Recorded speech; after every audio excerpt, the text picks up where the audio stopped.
पिछली वीडियो में अपन कर चुके थे भाई, राजस्थान में जनजातीय का वाला चैप्टर था तो कर चुके थे।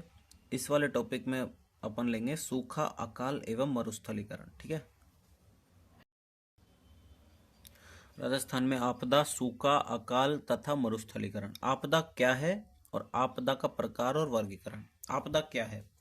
प्राकृतिक शक्तियों के कारण होने वाली आकस्मिक विनाश को आपदा कहते हैं। यह फ्रेंच शब्द से बना है जिसका अर्थ है डैश, मतलब डैश प्लस एस्टर, बुरा सितारे। ठीक है, डिजास्टर बोलते हैं इसको। ठीक है। आपदा के प्रकार और वर्गीकरण। वायुमंडलीय आपदा, एक तो तड़ित झंझा, बर्फीले तूफान, लू, शीतलहर, पाला, सूखा, चक्रवात, ओलावृष्टि। जलीय आपदा, बाढ़, सुनामी, ज्वारीय तरंगे, जलमहोर्मी या तूफान। भौतिक आपदा, भूकंप, ज्वालामुखी, अवतलन, अनच्छादन, भूस्खलन। ठीक है। जैविक आपदा, कवक, फफूंद, विषाणु, वायरस, कर्मी और प्रोटोजोआ। अब आते हैं आपदा प्रबंधन अधिनियम 2005 में। राजस्थान में लागू 1 अगस्त 2007 को हुआ। राज्य आपदा प्रबंधन प्राधिकरण SDMA स्थापना 6 सितंबर 2007 को हुई। अध्यक्ष मुख्यमंत्री थे।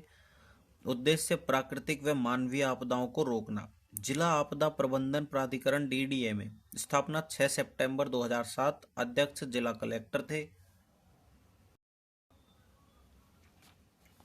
सूखा वर्षा व जल की कमी के कारण उत्पन्न होने वाली एक प्राकृतिक आपदा है। भारतीय मौसम विभाग के अनुसार प्रचंड सूखा, औसत वर्षा से 50% कम बारिश होती है तो प्रचंड सूखा, और 25% कम बारिश अगर औसत वर्षा से होती है तो सामान्य सूखा। सूखे के प्रकार: मौसम विज्ञान संबंधी अपर्याप्त वर्षा, अनियमितता, जल का असमान वितरण, और जल विज्ञान संबंधित जल का अभाव, भूजल स्तर में कमी। कृषि संबंधी फसल व चारे की कमी, मृदा में नमी की कमी।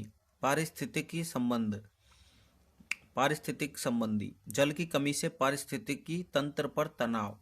राज्य में सूखे की स्थिति: सर्वाधिक आवृत्ति समय 3 वर्ष में एक बार। जिले: जैसलमेर, जोधपुर, बाड़मेर, जालौर, सिरोही। न्यूनतम आवृत्ति समय 8 वर्ष में एक बार। जिले: भरतपुर व धौलपुर। ठीक है। सर्वाधिक सूखा शुष्क व अर्धशुष्क जलवायु क्षेत्र में रहता है। इसमें अरावली के पश्चिम का क्षेत्र शामिल है। अकाल: सूखे के कारण किसी क्षेत्र में मनुष्य व प्राणियों के लिए खाद्यान्न, चारा तथा पीने के पानी की कमी हो जाना अकाल कहलाता है। अकाल के प्रकार: कुरिया समय प्रत्येक तीसरे वर्ष, भयंकर प्रत्येक 8वें वर्ष, त्रिकाल सबसे भयंकर, अचानक आगमन, अन्न, जल व चारे की कमी। सर्वाधिक अकालग्रस्त क्षेत्र है पश्चिमी राजस्थान। राजस्थान के प्रमुख अकाल: चालीसा अकाल 1783 AD, पंचकाल 1812 से 13 ईस्वी, सहसा भूदूसा 1843 से 44 ईस्वी, छप्पनिया 1899 से 1900 ईस्वी। राजस्थान में अकाल 21वीं शताब्दी में। सर्वाधिक प्रभाव: वर्ष 2002 से 3, प्रभावित जिले 32, गांव 40,990। वर्ष 2004 से 5, प्रभावित जिले 31, गांव 19,814। न्यूनतम प्रभाव: वर्ष 2022 से 23, प्रभावित जिले 1, गांव 92। वर्ष 2010 से 11, प्रभावित जिले 2, गांव 1249। मरुस्थलीकरण। मरुस्थल एवं मरुस्थलीकरण, कारण प्रभाव रोकने के उपाय। मरुस्थल एवं मरुस्थलीकरण। मरुस्थल शाब्दिक अर्थ मृत भूभाग। 25 सेंटीमीटर से कम वर्षा वाले क्षेत्र को मरुस्थल कहा जाता है। विश्व का लगभग 1/5 भाग 20% मरुस्थल है। राजस्थान में मरुस्थल कुल भौगोलिक क्षेत्रफल का 61.11% भाग है। मरुस्थल के प्रकार: संरचना के आधार पर, जलवायु के आधार पर। संरचना के आधार पर हमादा चट्टानी मरुस्थल, इर्ग अर्ग रेतीला मरुस्थल, रेग चट्टानी एवं रेतीला मरुस्थल। उष्ण मतलब जलवायु के आधार पर उष्ण मरुस्थल, भूमध्य रेखा के निकट स्थित। जलवायु के आधार पर शीतोष्ण मरुस्थल, मध्य अक्षांशों पर स्थित। शीत मरुस्थल, उच्च अक्षांशों या ध्रुवों पर स्थित। अब आता है मरुस्थलीकरण। सर्वप्रथम 1949 में आंद्रे ओबरविले के द्वारा मरुस्थलीकरण की समस्या को इंगित किया गया। परिभाषा: आंद्रे ओबरविले के अनुसार मरुस्थलीकरण मानवीय क्रियाओं के कारण मृदा कटाव से उपजाऊ भूमि का बंजर भूमि या अनुपजाऊ भूमि परिवर्तन होना मरुस्थलीकरण कहलाता है। 1977 के प्रथम अंतर्राष्ट्रीय मरुस्थलीय सम्मेलन नैरोबी के अनुसार जलवायु की विषम एवं अनिश्चित दशाओं एवं भूमि के अत्यधिक विदोहन से भूमि की जैविक क्षमता का ह्रास हो जाता है, जिससे अंत में मरुस्थल के समान दशाएं व्याप्त हो जाती हैं।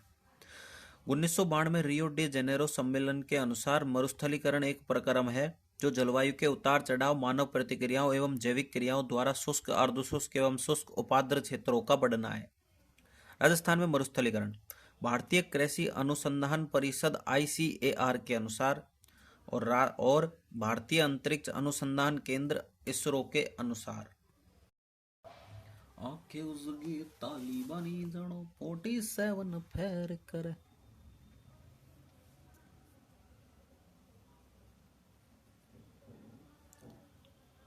ICAR के अनुसार राजस्थान में 57.1% भाग मरुस्थलीकरण से प्रभावित है।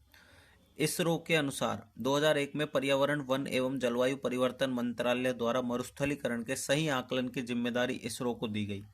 इसरो द्वारा इसकी रिपोर्ट रेगिस्तानीकरण एवं भूमि क्षरण एटलस के रूप में 2 बार प्रकाशित की है, जिसे SAC space application centre Ahmedabad के सैटेलाइट चित्रों के आधार पर तैयार किया गया है, जिसमें 16 संस्थाओं द्वारा सहयोग किया गया है। इसरो की रिपोर्ट, पहली रिपोर्ट 2001 से 2007, दूसरी रिपोर्ट 2003 से 5 से 2011 से 13। इसरो मरुस्थलीकरण एवं भूमिगत एटलस 2007, मरुस्थलीकरण 67%, इसमें रिपोर्ट टाइम है ना।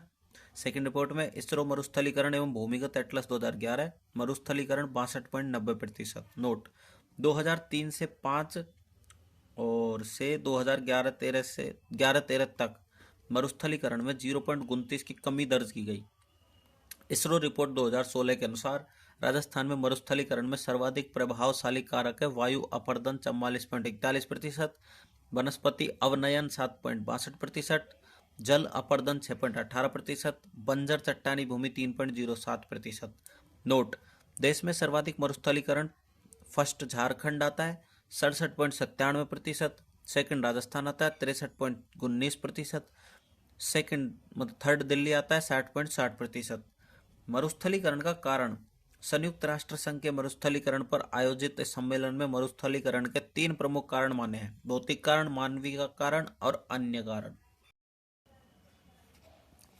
भौतिक कारण, पहला है जलवायु परिवर्तन, दूसरा नमी की कमी, तीसरा कम वर्षा एवं अधिक वाष्पीकरण, चौथा है तापमान में बढ़ोतरी और पांचवा है बालू एवं बालू का स्तूपों का एकत्र होना, छठा है अकाल, सातवां वर्षा की मात्रा में कमी आना, आठवां है नदियों में गाद की मात्रा में बढ़ना, ठीक है, बढ़ाना। अब है मानवीय कारण, पहला है जनसंख्या वृद्धि, फिर अनियंत्रित अति पशुचारण, अगला पशुधन की संख्या में बढ़ोतरी, उसके बाद वनों का अत्यधिक विदोहन, उसके बाद भूमि उपयोग में परिवर्तन, उसके बाद नगरीकरण एवं औद्योगिकीकरण, उसके बाद अरावली क्षेत्र में खनन। ठीक है, अन्य कारण है, पहला है साक्षरता, मरुस्थलीय जिलों में साक्षरता दर कम होने के कारण वनों के महत्व एवं पर्यावरण जागरूकता का अभाव। नोट है, राजस्थान के अलग अलग क्षेत्रों में मरुस्थलीकरण का कारण अलग अलग कारकों को माना जाता है। जैसे मरुस्थलीकरण का कारण, पश्चिमी राजस्थान में तो वर्षा की कमी, वायु अपर्दन, पूर्वी राजस्थान में जनसंख्या वृद्धि, शहरीकरण एवं नगरीकरण, और दक्षिण पूर्वी राजस्थान में वनों की कटाई और पशुचारण और अत्यधिक कृषि। ठीक है, मरुस्थलीकरण का प्रभाव, राजस्थान में मरुस्थलीकरण के निम्नलिखित प्रभाव देखने को मिलते हैं: भूजल स्तर में अत्यधिक गिरावट, खाद्यान्न उत्पादन में कमी और पेयजल स्रोतों का सूखना और वनों एवं ईंधन लकड़ी की कमी, बंजर भूमि का विस्तार, सर्वाधिक जैसलमेर, चारागाह क्षेत्रों की कमी और निरंतर अकाल की संभावना, नदियों एवं झीलों में गाद का प्रभाव।